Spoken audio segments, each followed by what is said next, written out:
Hey guys, this is Vman from No Budget Productions, and with me is the Jman. Jman, what's up, man? Hey, how's it going? Oh well, we have we have some thoughts this Oh my week. gosh, this was the craziest one yet. And then, the thing about it is yet again we're going to have to make the opening statement between the Flash and the Discovery episode. The Discovery episode was better, and that is the sad state of affairs for the Flash indeed. It really was. So what? Wow, my God, damn it. Okay, so the whole thing, like I initially wrote you, and I wasn't even like 10 minutes into the episode, and was like, "Holy fuck balls, dude! This thing, wow." Word for word, recount your description of that scene to me that you felt the need to reach out about. Dude, you're gonna have to do it. It is so mind. It was so long ago in terms of like trauma. Because I've since watched the rest of it, and I feel like ice picks are engraved in my head.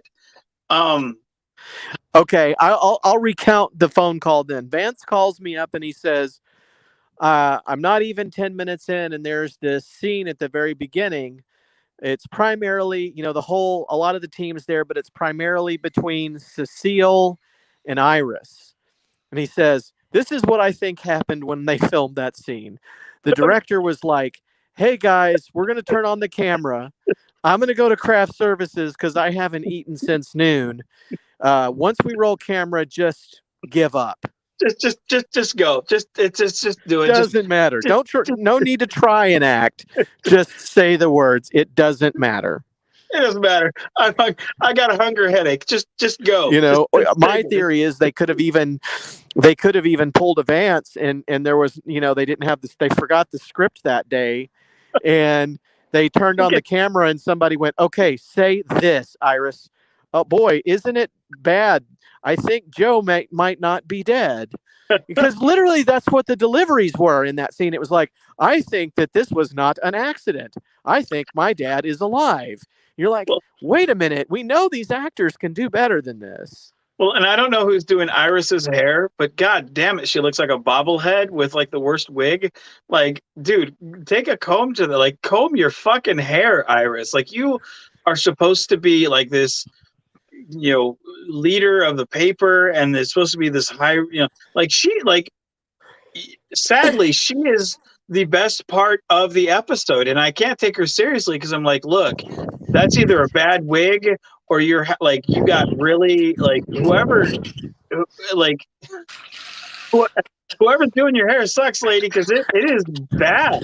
Like it's just everybody feels wrong, and I'm not Yeah. talking about like it's done on purpose. Because even Caitlin feels wrong in the episode. She did. Um, Again, well, like, what did she do? It was like she just sort of stood around most of the episode and she was just kind of there in the background. Like, well, they're like, "Oh, we didn't, she hasn't left the show yet. She's still drawing a paycheck. So we'll just put Caitlin in this scene, even though she doesn't really say anything." here's the thing.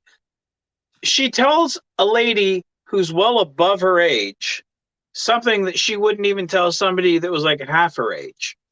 Yeah.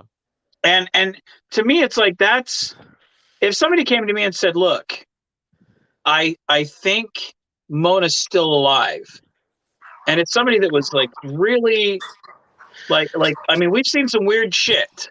Yeah. So I mean, and we're talking about replicants, we're talking about clones, we're talking about time travel, and you come to me and you say, "Look, I really think Mona's alive." Yeah. I'd be like, "Okay, let's see it." I wouldn't pull that wah wah. No, nothing you say is true, Iris. You dumb shit. And that was her whole like. I don't want to hear nothing.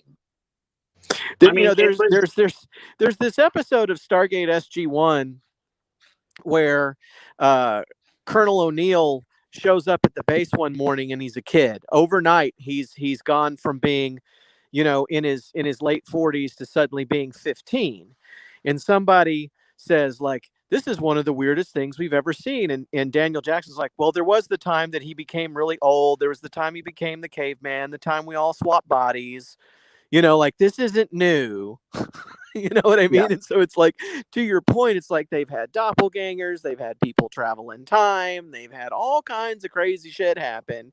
And so if somebody goes, I think something is not right here, um, it's not beyond the realm of the possibility to go for Team Flash to be like, you know, um, yeah, we live in a world where a man became a shark. We live in a world where we've met people's doppelgangers. Like this is, you think their minds would be a little bit more open. Yeah, how do you know that wasn't Joe West's doppelganger, or that was a time remnant from something else? Like, again, it's one of those things where it's like, look, someone you know and trust, a journalist nonetheless, is coming to you with like, hey, there's some credibility here. You're not even, and again, you can feel, your whole shtick is you can feel emotions. Mm-hmm. You know if he's lying or not. Yeah. And you're not even, I mean, it to me it's like this is the biggest bunch of baby bullshit. Right. And What? yeah, it's so weird because um we started off in week 1. I said something's not right about this. Has anyone seen Joe? You know what I mean? Like Joe just sort of disappeared. Like what's Yeah. going on with Joe? And you're like, and then the next week's like, oh, he's dead. And you were like, oh yeah, he called it. And then on week 2, I'm going, something's not right about the situation as a whole. Like there's something that's complete bullshit about this. And you went, oh, Eobard Thawne is going back in time and changing the past. And it's like it's now catching up. And what the fuck? Vance had it. He called it. That's exactly what's happening.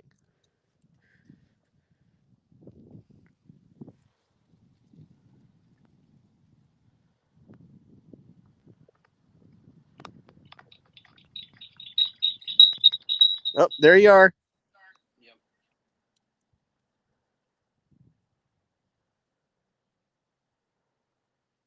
Hold on, y'all. Vance is swapping inputs.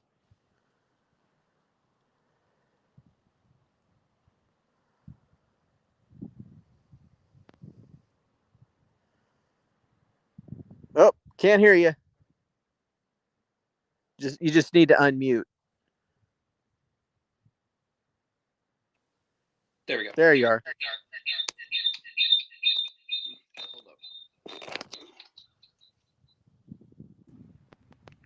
Phone overheat again?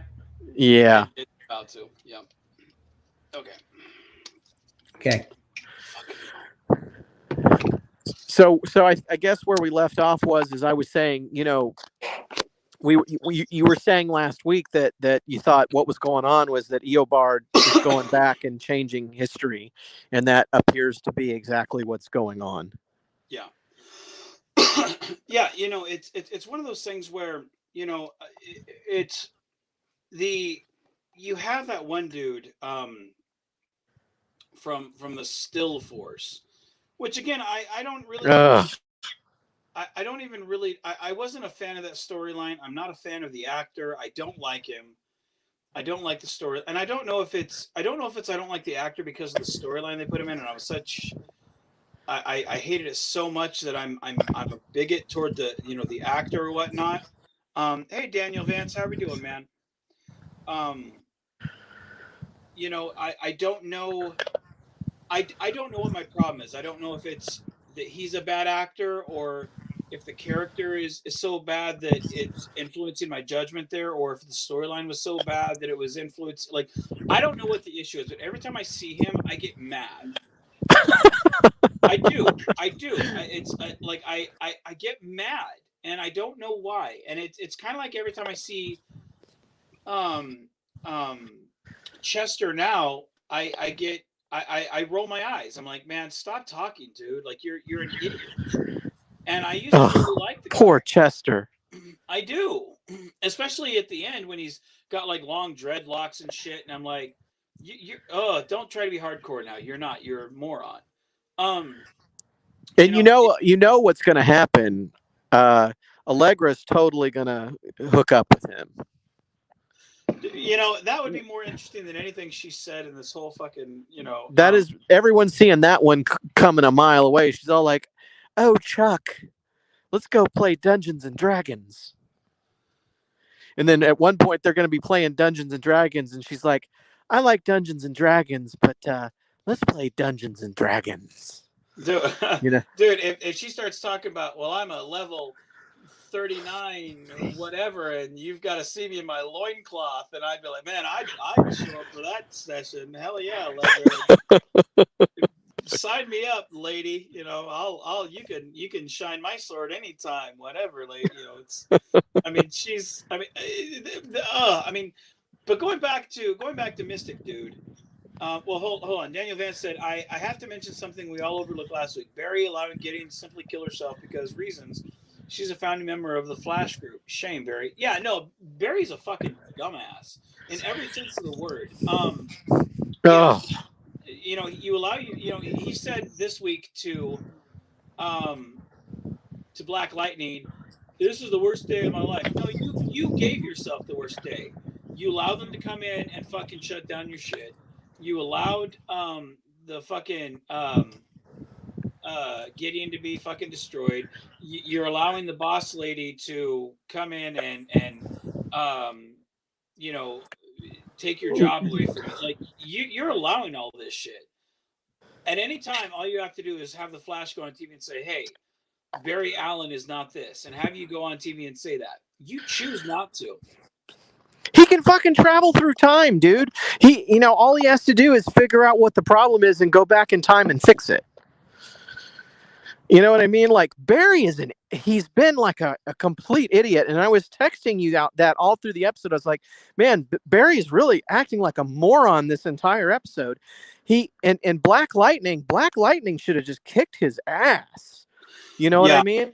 Well, because he shows up and he's like, "Oh, Black Lightning, I need you to take my powers away." And Black Lightning's like, "What the fuck is wrong with you, Barry?" Yeah. And Barry's like, "You need to take my powers away." And Black Lightning's like, "Hey, maybe this is a dumb idea. You need to take my powers away. Hey, Barry, think about this for a minute, because once we do this, there's no going back."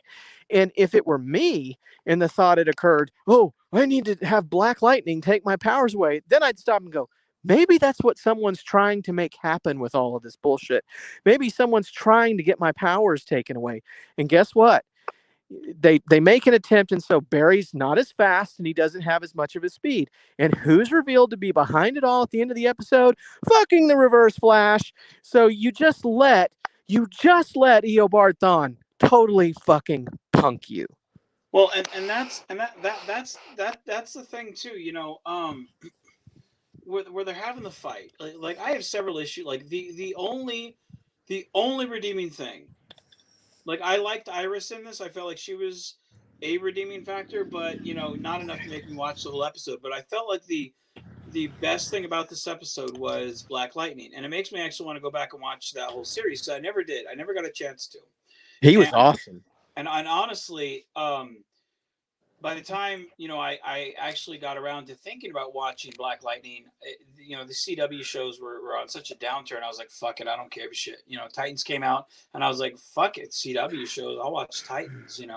But watching Black Lightning in this, it made me want to go back and watch that, because he reminded me of such a of like the earlier Arrow episodes of like, man, yeah, actually, regardless of powers or whatnot, like this is a very human-esque, thing. Like he's got, like, this is a good moral guy. Yeah, he was great. And he kept making all these great points to him, like, "Barry, you need to get your head out of your ass, dude. Seriously." And finally, Barry listens to him when they, knock over the Oliver Queen statue. But it's like, the thing that was getting me about the situation is, like, they start to fight at one point, and Barry, like, he's just throwing Black Lightning around. But then Desperado, I'm going to keep calling him that, Desperado shows up, and Black Lightning beats Desperado's ass. And I'm like, okay, we're all over the map here about people's powers. Hold on, keep talking. I think someone's in my house. Hold on just a second. I'll be right back. Vance is about to get robbed. Dude, right? If you hear fucking gunshots, dude, I'll be right back. So one interesting thing that I'll point out is that we have a process in film called ADR, which stands for automated dialogue replacement. And this is where, okay, you go outside and you're filming outside, and there's like lots of noise. There's like planes flying around, there's cars, there's trains, there's wind.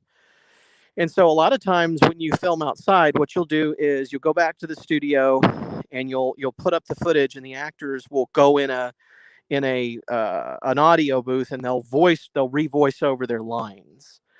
And that's so that you can have a clean delivery on the dialogue without all of this, nonsense. And then after that, you mix in wind and cars and all of that to controlled levels so that they don't overpower the dialogue. You recreate that ambiance in an artistic way. And there's a scene that takes place in this episode at a train station. And of course, if you went to a real train station and you filmed, the audio would be unusable the entire time. Like, you'd have these train noises, you'd have people walking around, you'd have wind, you'd have all kinds of stuff. So they filmed this train scene, and of course they went back and overdubbed it. Well, classically in the past, anytime they've had to do this, which they probably do it all the time with the amount that they shoot the show outdoors, it's always been really good. And in this episode, I'm watching Iris especially and going, did some other actor overdub her ADR? Because it doesn't even sound like Candace Patton. I'm going, what's the deal with this ADR? One, it sounds like ADR. It sounds like bad ADR. It sounds like bad Avalon Universe ADR, it was garbage, dude. It wasn't Avalon. It was Constar level quality. It was fucking Antilles. And George Kyan's like, can you revoice it? Yeah, it was George is like, hey Vance, go back out in the field and redo at 3 a.m. My actors don't show up. I'm like, oh man, I'm gonna have to fake this. There you go, George. Yeah. There you go. That's so it's like I'm sitting here wondering, like, first off, the mix and the sound of the audio is just completely wrong, and it's hitting me. It's ADR. You shouldn't even realize. No, it's totally ADR. Yeah. But then I start wondering if another actor did Candace Patton's ADR, which I've seen that in movies where sometimes the actor has a problem and another actor will voice over their part. I may have done that in Agent of New Worlds.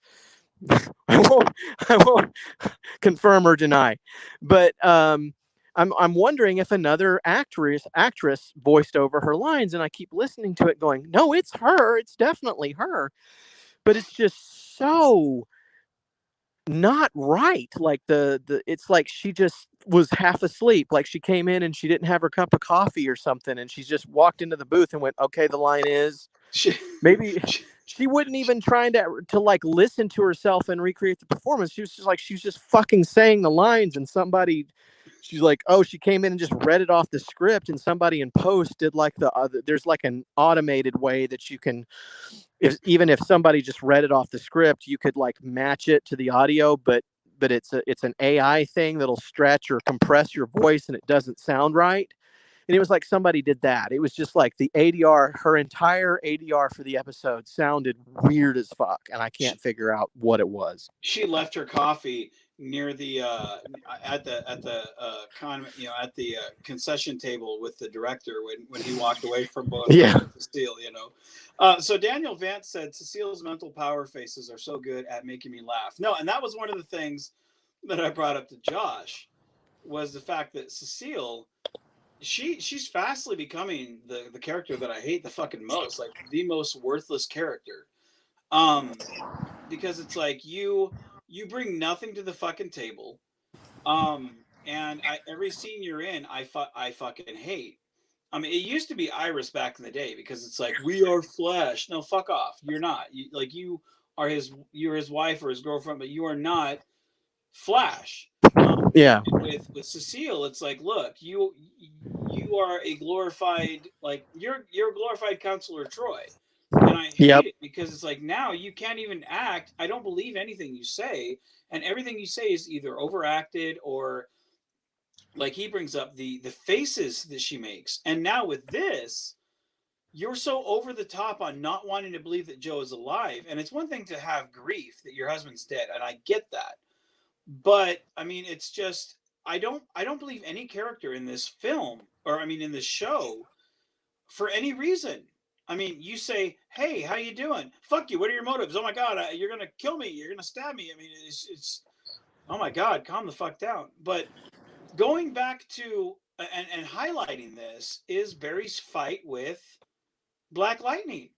Now Ugh. he's sitting there being the voice of reason, ironically enough, the only voice of reason. And I don't give a shit if they say, "Well, this is for storyline wise."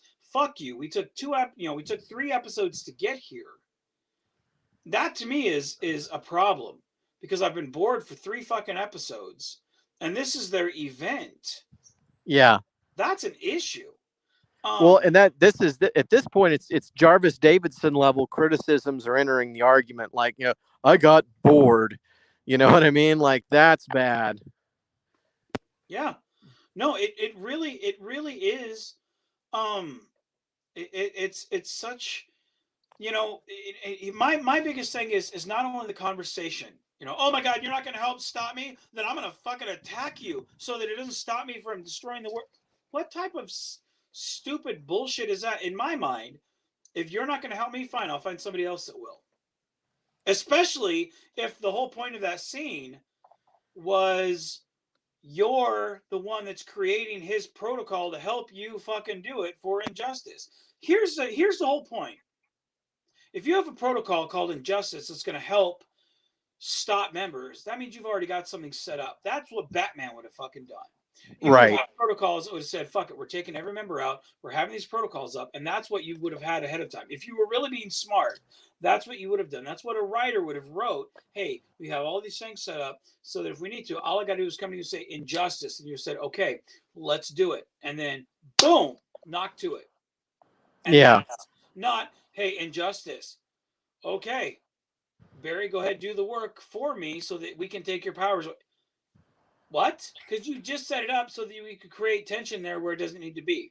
So to me, how about just throw him in the pipeline for a while or something? I mean, it's just, if it gets to the point where it's like, my thing is, if it gets to the point where you're saying, "Oh, we got to take Barry's powers away," the question I started asking the minute that he brings Black Lightning in and goes, "You need to take away my powers," the first thing that crossed my mind was, maybe that's what somebody wants. Maybe somebody's trying to get your powers taken away. Gee, I wonder who the fuck might want your powers taken away. God, this takes so much mental gymnastics for me to figure this out. The whole thing, ironic, because you're talking about mental gymnastics, and we've got fucking Despero who's creeping the whole time, and it's like, look, you agreed to give this guy a week, and yet you keep interfering. To me, it's like you're not following. Like, I don't care about the character anyway. This certainly doesn't make me a fan of the character. But if you're going to give the guy a certain amount of time, you've got to give the guy a certain amount of time. But you keep interfering.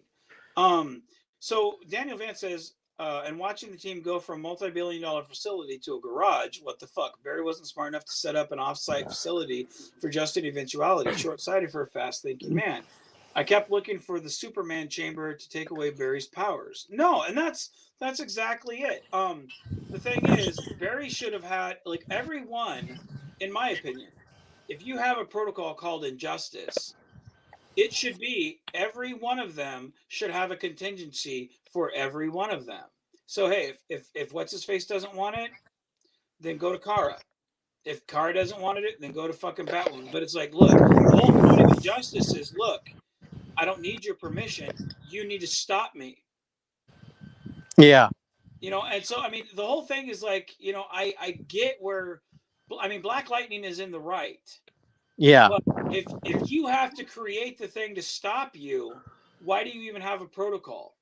Well, and that protocol shouldn't be coming from that superhero. Like, the Flash shouldn't be the one going to Black Lightning and saying, "Oh, you need to enact this." That should be something that they that other members of the group go, okay, we need to vote on this, or it shouldn't be his call because he could be compromised in making that call. That should be something that, like, Supergirl has to figure that out, or Black Lightning has to make that call. In my opinion, Caitlin should have clicked a button that would have sent the thing off to the Justice League, and they could have looked at the screen thing, seeing Barry fucking tearing up everything, and they could have been like, okay, injustice. And then Black Lightning shows up and said, I'm taking you down. And what I would have done in that situation is, okay, Desperado shows up and claims, you're going to kill everyone in the future. And the first words out of my mouth would have been, we've done this one before. And then why don't you help me I'm not bad now. I know this. Why don't you and I try and get to the bottom of this situation? And if it turns out that it's totally my fault, then you can totally fucking kill me. No questions asked. But if I'm not, then I need your help to figure out who really is. If you really want to save the world, why don't we work together on this? And then, because here's my take on this, and again, this is like, Barry, God damn it, dude, like you make these, he's always had this problem where he makes these really snap decisions like, oh, okay, now we need to do this. Like, Barry, I get that you're the fastest man alive, but fucking calm down on the jitters, shots of espresso, and stop and think for a minute. Because it's like, okay, you're seeing, because I'm guarantee you this is going to be my call for the week. There's this video footage of Barry going around shooting lightning at people and blowing shit up. And he's like, I don't remember doing that. Because you didn't, Barry. That's totally fucking some villain we may know who has the ability to change his face and impersonate other people and also has speedster powers. Who could we possibly be referring to? Yep. Yeah, and it's again at this point, it's not a shock to say could be a replicant, could be a clone, could be a time remnant, could be a fucking someone from another universe. I mean, at this stage, it's totally freaking the Reverse Flash dressed as Barry, wearing Barry's face. Yep. That's what's going on. The Reverse Flash is impersonating Barry. Yep. That's what's happening. Yep. Maybe I'm wrong about that, but that's my guess. Yeah. And at this point, like, what doesn't? It's such bad writing. And again, if this was one episode, or if this was again once a week, or once a day during 1 week, it probably wouldn't be so bad. But think about this, dude. This is now the third week out of 5. And this is an event. This isn't just their storyline. This is an event. I'm so I want to say burnt out, but I mean, like, I enjoy discussing it with you because I'm like, man, fuck this shit. Yeah, that's the fun part. Yeah, it's such hot garbage that you're like, man, what is this? Because again, go back to season 1, season 2. Great, perfect. And this, dude, you weren't even learning these lessons in season 1. And now you're attacking anybody. I mean, you threw a fucking temper tantrum at Black Lightning. Yeah. Because you can't even conceive. Like, Barry cannot conceive that it could be another enemy. Cecile cannot conceive that it could be something else besides what she sees. These people who are acting out of character. They have gone through this bullshit for 7 years now. Yep. You know what I mean? It's one thing in season 2 for Joe West to walk into the Cortex, see Harrison Wells and pull his gun and be like, how can you still be alive? And not get it. But in season 7, it should be like, all right, it's like, again, we're going to go back to Stargate SG-1 where, that they have a new guy on that. They've got, now they've got Cameron Mitchell on the team, and he does something stupid, and Daniel Jackson goes, hello, new guy. You know what I mean? Because they've been through all these wacky adventures over 7 years. you'd think a team like this that's been through all of these crazy situations. You got DeVoe, who could turn himself into anybody, who could outthink them. You've got fucking cicadas showing up from the future. That's the daughter of the one they just killed. I mean, like every fucking imaginable thing has happened at this point. You know, Jay Garrick is also Zoom. Oh, but he's not Jay Garrick. You know, like you guys have been through this so many fucking times now that none of this should be a shock to you. To go, Joe could still be alive. You know what? Maybe you're right. God knows what happened. Or maybe something weird is going on and Barry's not a killer. Let's figure out what's really going on because we know there's some bigger puzzle. Well, Daniel Vance says, I didn't even realize the crossover was already going on until I looked at the episode name the other night. No, and that's the thing. Like, you looking at when Barry goes to the future, and he stops at the West Party, and ironically, he sees all of the people who just happen to be in this crossover. Like, to me, it's one of those things where it's like that. I hate shit like that, where it's like it just so happens to be everybody who just so happens to be people he's talking to right now. Yeah, it's just such a coincidence that Thawne and Iris are having their engagement party, and who comes? Oh, it's randomly Supergirl's sister and Batwoman. And what was interesting about that is when I first watched that scene, I'm seeing her there, and I'm like, who is that? Like, I didn't know who it was. I was going, oh, there's this very, very lovely lady here, but I don't know who she is. Like, I was like, oh, she's very, very beautiful, but I have no idea who this person is. Yeah. And I'm like, oh, it's Batwoman. Yeah, because I didn't even know. I have never watched the show, so I didn't know it was her. Yeah, I haven't seen it since the beginning of the second season, and I stopped after I think the third episode or second episode because I was like, man, this is a fucking piece of shit. Yeah. And like, so I did not recognize her until you told me who that was. I was like, oh man, fuck that. I mean, I knew she was going to show up at some point, but it didn't even hit me until I was talking to you who it was, because I was like, who is this character? Like, it's like I know I've seen this person before, but I don't know who this character is, and why do they have such a random person there? And then it hits me while I'm talking to you. It's Batwoman.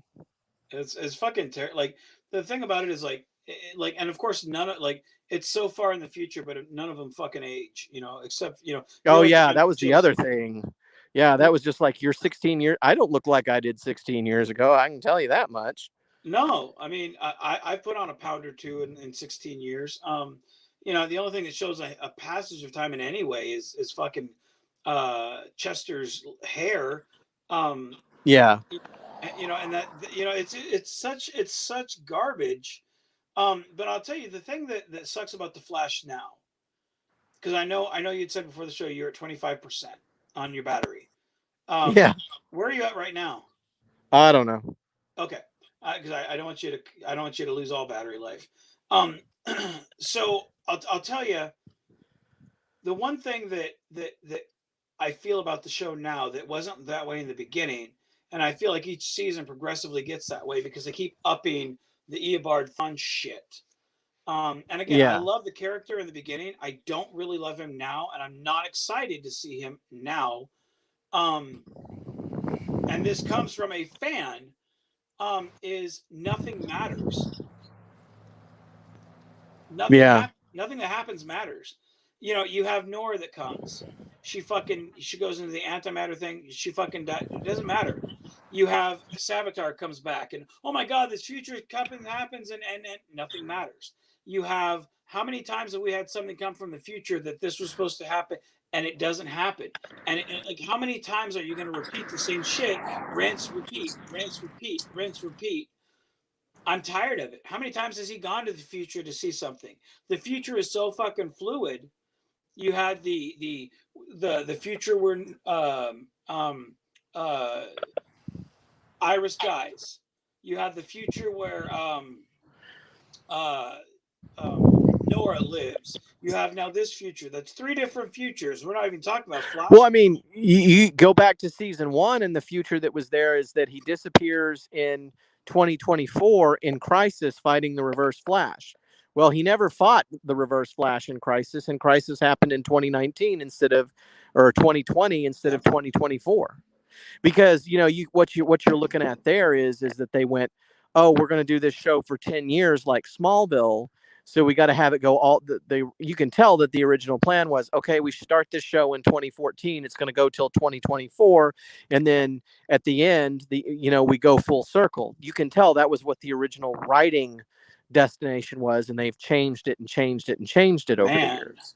We fell off that fucking we fell off that bandwagon a long time ago.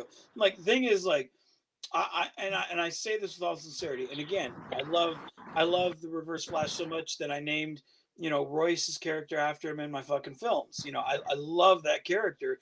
Yeah, how he was in the very first season, and even how he was in Legends of Tomorrow. Like, I love that character early. I am not a fan of, well, let's bring him back this way. Oh, let's bring him back this way. Let's bring him back. Well, why? How does that make sense? Like, I mean, I am a fan of time travel stories when they're appropriate.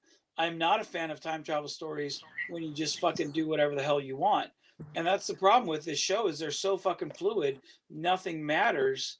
And I think Crisis, which was in theory the greatest story you could have ever told, I think it was the worst thing that they ever fucking did. Yeah, and the show has been terrible since then. Yeah. Oh, that's really what messed it up. Yep. And with regard to the quote unquote event, I mean, I guess that there's a level to which you can blame this on COVID. All right, but at the same time, what they're doing is, ever since I think it was season 6, like I said previously, all the previous seasons, you'd have a through line villain for the entire season. So, season 1, Reverse Flash, season 2, Zoom, Savitar, and then Cicada. They did kind of an interesting thing where there was one Cicada, then there was another Cicada. And what they started doing in season 6 was, they, instead of doing a full season through line villain, they were doing half season through line villain. So there was this whole storyline with Bloodwork, and then before Crisis even starts, Bloodwork's just packed away. He's done for. There was some indication that he was going to come back, but he never has. So it's just kind of been left unaddressed. Yeah. And then suddenly I figured he would get out of jail after Crisis or something, and we'd be seeing him again. Nope, we just suddenly veer off into this Mirror Monarch storyline, and it's like, okay. And then they do it again in season 7, where it's this still force, strength force nonsense, and then we end up fighting Godspeed in the second half of season 7. So what's going on here is that Desperado is the half season through line bad guy, and they're using that as they're just bringing in some extra characters and calling it an event, but it's really just the same shit they always do. It's just that Supergirl sister's here for an episode. No, and you're absolutely right. It's just bringing in extra characters, and you're not giving us anything extra, because it's still the same old shit Barry's whining about all the time. I mean, you had Black Lightning there, but you didn't do anything. You didn't do anything. You had Barry whining. He's fighting fucking Black Lightning. It wasn't anything special. And it's, guys, it's season 8. It's time for Barry to take charge and be the leader he was always, it's always like Barry's the best of us and all this nonsense. No. Well, let's let Barry take up Oliver's mantle and be the leader of the Justice League or whatever. The dude has got to stop the fucking whining. Well, I would argue at this point, people keep telling Barry, and I know, ironically enough, me, I'm a guy that has nothing but, Combox pieces in my films. But, I'm very big on, at least for my, oh man, that's kind of terrible with the visual. Oh, fuck, I'll just go sit in my chair. Pardon me, I don't mean to make anyone dizzy by my walking around. Fuck, I'll just go sit over here. Like, I'm very big on, show me, don't tell me. Don't tell me that Barry's the best hero around. Fucking show me. Because all you've shown me so far This him bickering, whining, bitching. Don't fucking show. Don't fucking tell me. And Black Lightning brought up a very good point. Oliver sacrificed himself for you. Yeah. What have you done? Right. And the thing about it is, like, I'm not a fan of this Team Flash bullshit. I was in the beginning because he was learning, but I think Cisco should have left with season 5 when he did his slow-mo walking down the hall, and then I think Caitlin should have turned evil, and then let Flash stand on his own.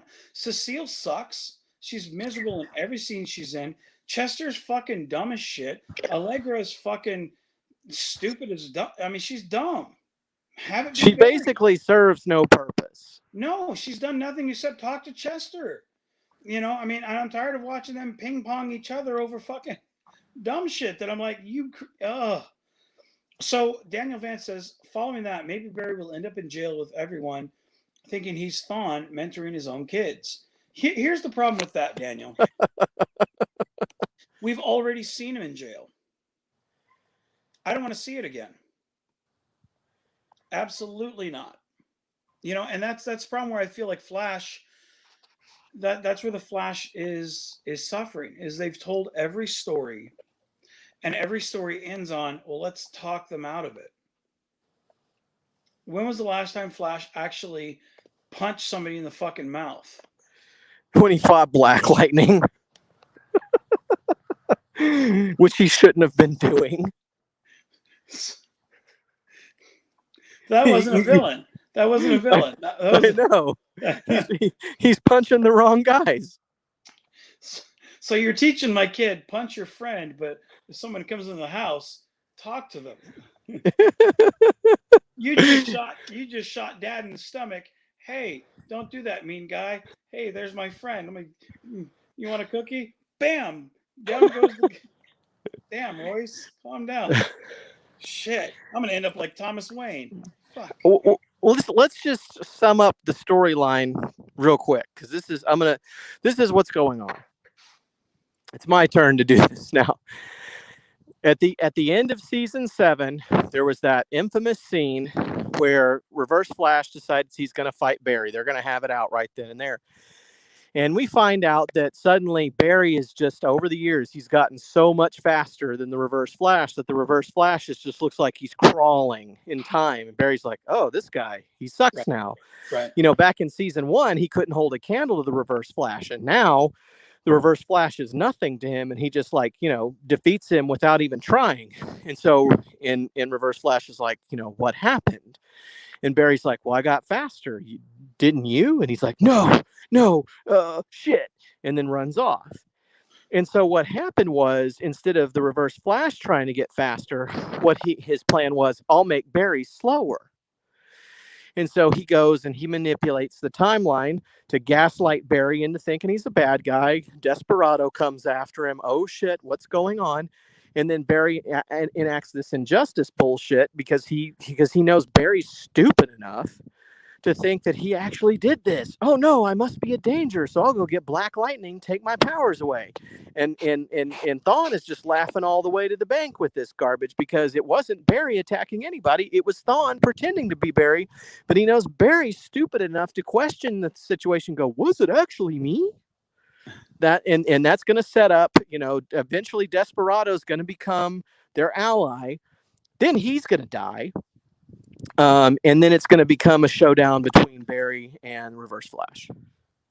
So Daniel Vance says, to be fair to the Flash, they did quite literally jump King Shark in season 2, episode 15. They told us where it was going to go there with that action.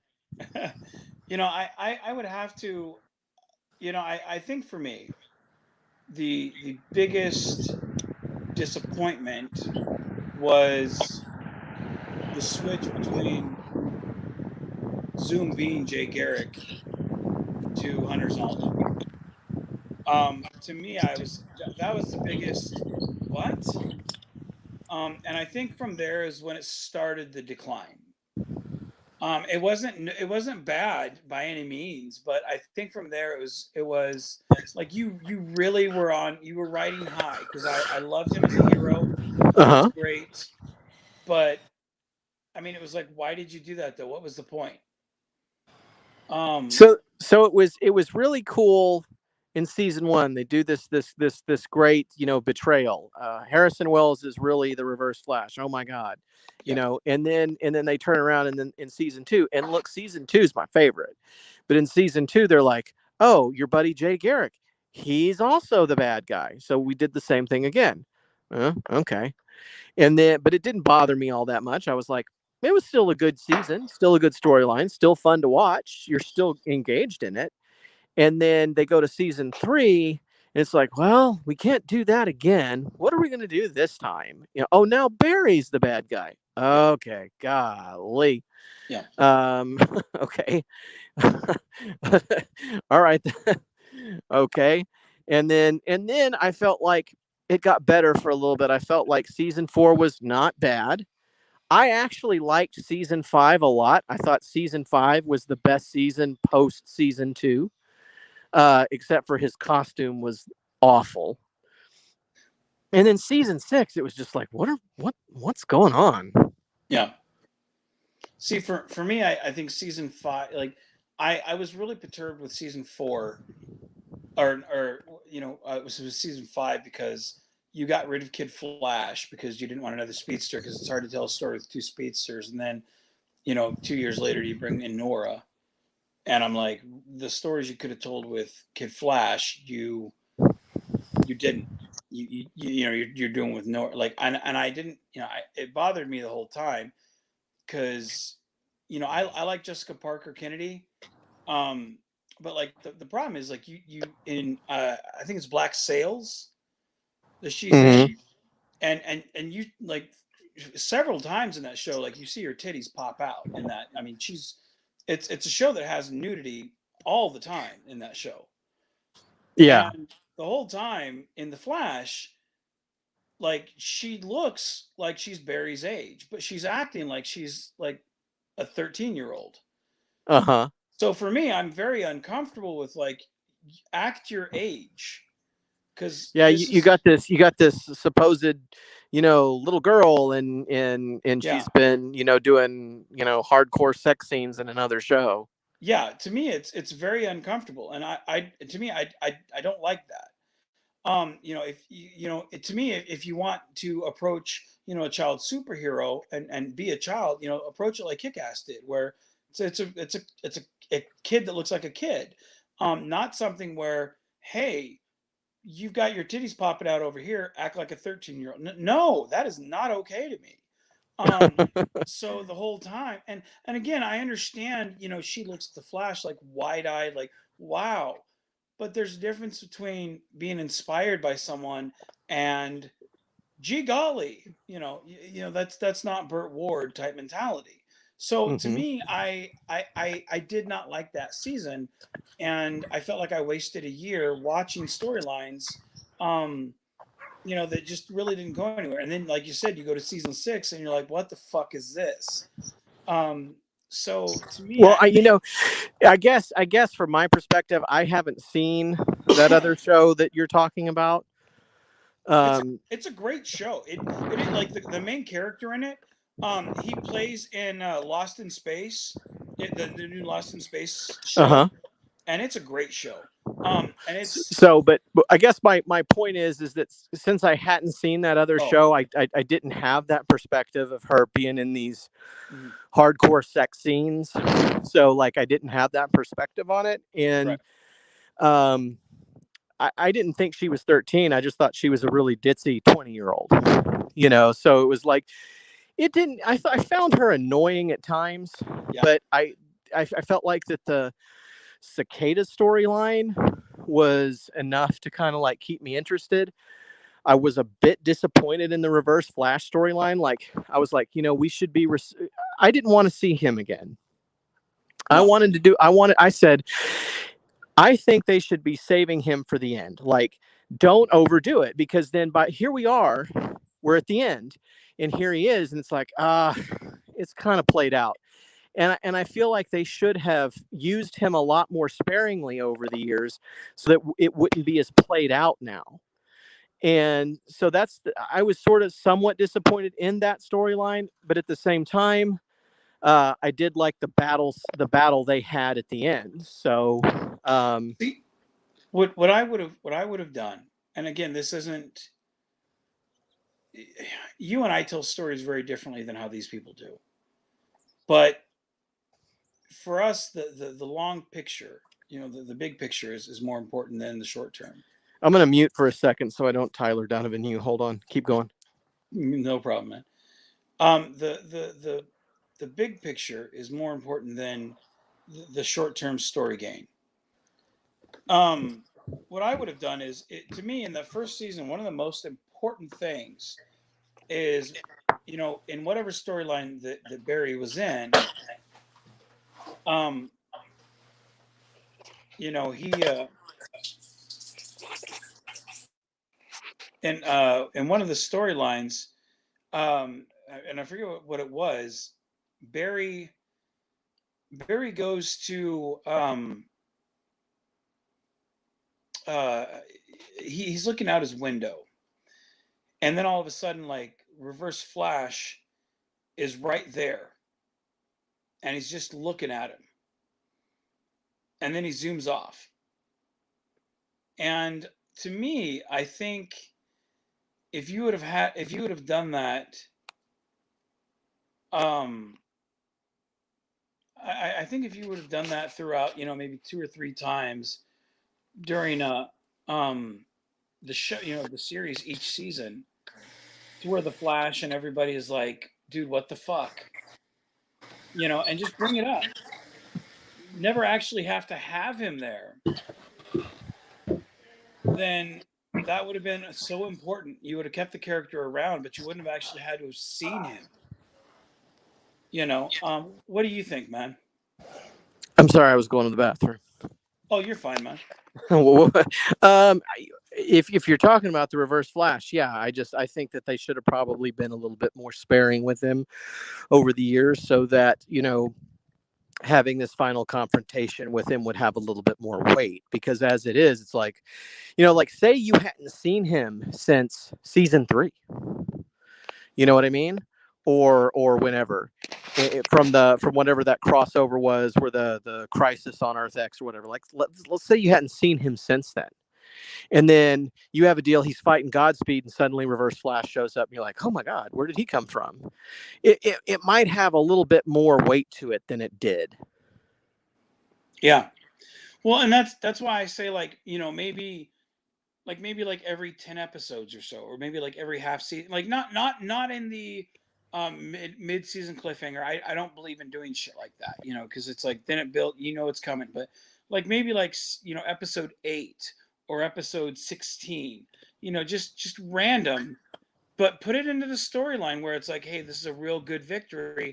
And then, just like in that one episode, he looks out the window, and on another building he sees Reverse Flash, and it takes him by surprise. It's a great cliffhanger, and then he fucking runs off, and you don't know why he's there. But it's a great way to keep in the audience's mind, no, he's still out there, and you don't get to talk to him.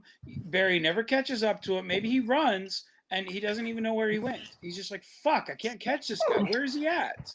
And that's a great way, to keep the guy still there, but we don't get sick of him. Because I feel like at this point, it's like, what's the point, man? He's been defeated so many times, it's almost embarrassing. Yeah, he's not your greatest enemy anymore. You say it, but it's more like, no, you did something really fucked up a long time ago, and I keep handing you your ass. You're not my greatest enemy. So, okay, so we're at 3:28. Really quick, yes, the Discovery episode was better. And it was because the Discovery episode is very enjoyable. It's weird to say this, but I felt like, at least for this episode, they did something very classically Star Trek. Where they're going out and rescuing an alien species and having to open their mind a little bit. And it had space ninjas, which, geez, space ninjas, how are you gonna whine about that? That's pretty neat. Space ninjas. Well, I mean, it's one of those things. Like the characters were at least consistent how they wrote them. They stay. Tilly was Tilly, Burnham was Burnham. You know, um, they had Saru was Saru, and they had the charm. I forget who the doctor is in the. I forget who the doctor is. What his name is. Dr. Culber. Yeah, there you go. He's always charming. Every scene he's in, he always steals it. And he's becoming one of my more He favorite really characters. does. But I mean, it's like every one of those characters have their charm, and they're written consistently, which is something the Flash. Every character, the only consistency they have is they annoy the fuck out of you, and I don't understand how every review that I've heard on the Flash, they're eating this shit up with a spoon, and I'm like, what the what? um I for Discovery, I haven't enjoyed this season as much as I did last season. I still enjoy it. It was good, but you're right, this Discovery was a lot better than uh than Flash. Daniel Vance says, I disagree on Tilly. I think something has been wrong with Tilly ever since she touched the dark matter meteor in the shuttle bay. It's interesting with regards to that. I thought it was funny that they were like, okay, we're going to go on this dangerous mission to fight space ninjas. Let's take Tilly. Uh, okay, and then like they have like a battle with the space ninjas, and Tilly actually like tries to participate and just gets knocked out cold. And I'm like, she's lucky, man. She should have just, and normally she probably would have just died in real life. She'd have been the first one with her throat cut, but no, they just kind of knock her out. Like, all right, I Right. guess. How Daniel Vance? How specify? Go into detail on what exactly you think, man. Me? No, I'm talking to Daniel Vance. Oh, Okay. She's acting more Commander Killy to me and trying her best to remain Tilly. She keeps talking about how things are wrong. Things don't taste the same. She's looking for herself. Okay, I can see that point. I never thought of that. I may have to go back and watch. it's And subtle. It's subtle, but it's there. you're right. You're right. I didn't think of it that way, but you're right. Maybe, huh? You Yeah. know what? You're right. It may be character. It may be character development for her. Maybe that's what Yeah. they're doing. She's got something going on. Yeah. I thought in the end she did well with being the tech support, I guess, on the mission. I liked the storyline with Book, where you saw some heart from him, and you saw some they went inside of his mind and explored the love that he had for kind of this surrogate son or nephew type situation. I thought that was very sweet. I think that those kinds of things are very important. um and can't go wrong with space ninjas. You know what I mean? So it's like, I thought there were a lot of good storylines. The weirdness of this, the only thing that's kind of weird to me is, okay, we got this storyline where uh Gray is going to be put in an android body, and what they're doing there is, obviously you've got a situation where the character represents people who are transgendered, and what they're trying to say is that those people never feel seen, and so that's kind of an allegory for that, and that's neat. um the practical problem with the storyline, though, is that, like, you're saying, okay, Picard did this 800 years ago, and it's the same process by which Picard was resurrected. But ever since Picard, no one's been able to do it. Like, oh, because you'd be going, well, if you could just put your mind in an android body, why doesn't everybody do that? Oh, well, it's just okay. that's just kind of weird. So I don't think that that's really been thought out all that much, but the allegory is a thing there that they're trying their best on. I guess it's better than that one TNG episode. I don't know.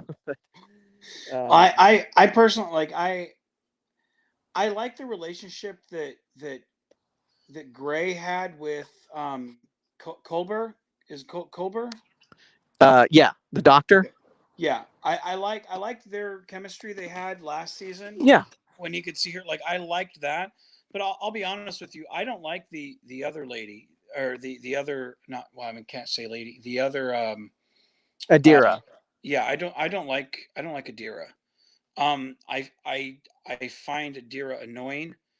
Um and forgive me, audience who disagree with me. I can't stand that character. Every time Adira gets on screen, you know uh, at first I like the character, but it just seems like every episode Adira is in, I like Adira less and less. It Adira, it just seems to be in my face. Yeah. um and it annoys me. Well, um Adira doesn't and I bother me. The only issue that I have with the character is that person should be a little more mature, I suppose, Yeah, with all the experience that the symbiont would have. We've seen in the past that once the symbionts put in a host, that person matures a little bit. Now, you could also make the argument though that Esri really struggled with it at first, so you might have the same issue. You may have the same issue there, but you feel like the symbiont at this point, Adira has been host to Tall for a while now, so yeah. you'd feel like maybe that the symbiont's experience would give Adira a little bit more maturity than they have at the moment. To me, and I hope I don't get hate for this. I might. So again, I ask apologies ahead of time. um I do support the gay and trans community, um and the um bi, or the non-gender. Again, a lot of this is, I'm not up, like, I don't know a lot about this, so I'm very open to things I don't know about. I'm always like, hey, explain to me that I don't know.